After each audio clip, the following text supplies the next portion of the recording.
తలుపుల వాకిళ్ళు తలుపుల వాకిళ్ళు ముయ్యొచ్చేమో కానీ ఈ ప్రపంచంలో ముయ్యలేనివి 4 వాకిళ్ళు ఉన్నాయి అని మన సంప్రదాయం చెప్తుంది. ఏమిటవి? ఎంత చక్కటి కవితా పంక్తులు చెప్పారమ్మా. తలపుల వాకిళ్ళు, ఆలోచనల వాకిళ్ళని మనం ముయ్యవచ్చని ప్రయత్నం చేయవచ్చు. కానీ కొన్ని వాకిళ్ళు ఉన్నాయి, 4 రకాల వాకిళ్ళు. ఇది కూడా మన పురాణంలో చెప్పినటువంటివి. వీటిని ముయ్యటం అనేటువంటిది చాలా కష్టంట, కానీ ముయ్యవచ్చు. కానీ ముయ్యటం చాలా కష్టం. మొట్టమొదటిది ఏమిటి అని అంటే వాణి. వాణి అనేటువంటి ఆ తలుపుని మనం ముయ్యలేం. వాణి అని అంటే మాట, గొంతు.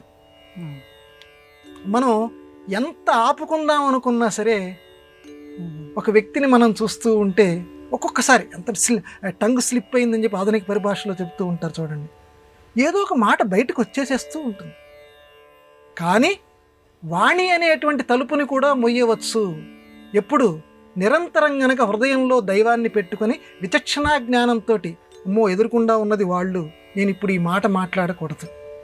మాటని గనక నువ్వు నియంత్రించుకునేటువంటి శక్తి గనక నీకు లభిస్తే, ఆ నియంత్రణా శక్తి దైవం నుంచి గనక నువ్వు పొందగలిగితే, మాటని, ఆ మాట అనేటువంటి తలుపు నువ్వు ముయ్యవచ్చు. ఇక రెండవది కామం.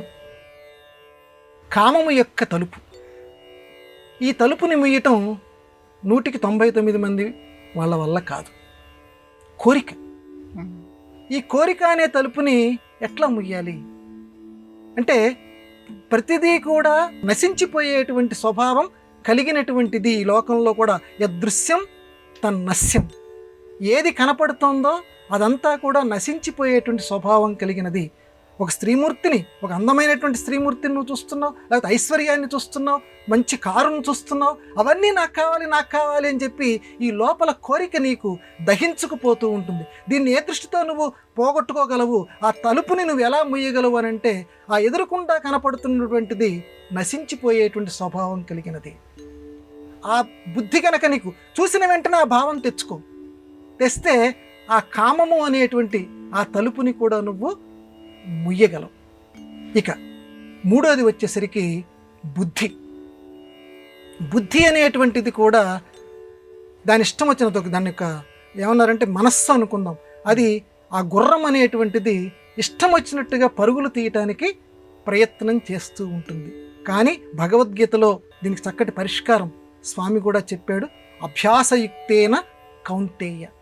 ఇంద్రియాలని నువ్వు అభ్యాసం చేస్తూ ఉంటే ఆ బుద్ధిని కూడా నువ్వు నియంత్రణలో పెట్టుకోగలవు. ఆ తలుపుని కూడా నువ్వు ముయ్యగలవు. ఇక చిట్ట చివరిది పాదం. పాదం అంటే ఈ కాళ్ళు. ఇది కూడా ఒక చోట కుదురుగా ఉండనివ్వదు. ఇష్టం వచ్చిన చోటికి వెళ్ళాలి. ఆ వెళ్ళటం వల్ల, ఎందుకంటే ఆ కోరికను వాడు నిగ్రహించుకోలేకపోతుంటాడు. పాదం ఇష్టం వచ్చిన చోటు, కన్నేమో చూసిందల్లా కావాలంటోంది, ఈ పాదమేమో ఎక్కడికైనా వెళ్ళిపోవాలని చెప్పి పరుగులు తీస్తూ ఉంటుంది. ఆ తలుపుని కూడా నువ్వు ముయ్యాలంటే, ఈ పాదం ద్వారా జనించేటువంటి ఆపద అనేటువంటి తలుపుని కూడా నువ్వు ముయ్యాలి అని అంటే, నువ్వు ఆపాదమస్తకము ఆ శ్రీరామచంద్రున్నో లేకపోతే శ్రీకృష్ణున్నో, అన్నిటికీ పరిష్కారం దైవ పరిష్కారమే.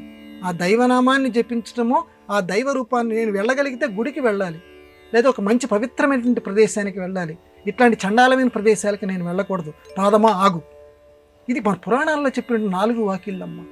ఈ రకంగా నువ్వు పాదాన్ని కూడా నువ్వు ఆపగలిగితే, ఎక్కడ పడితే అక్కడ తిరగకుండా ఉండగలిగితే, నీకు చక్కగా తొందరలోనే ఒక పరిష్కార మార్గం జీవితంలో సమస్యలకి నీకు దొరుకుతుంది అని పెద్దవాళ్ళు చెప్పారు.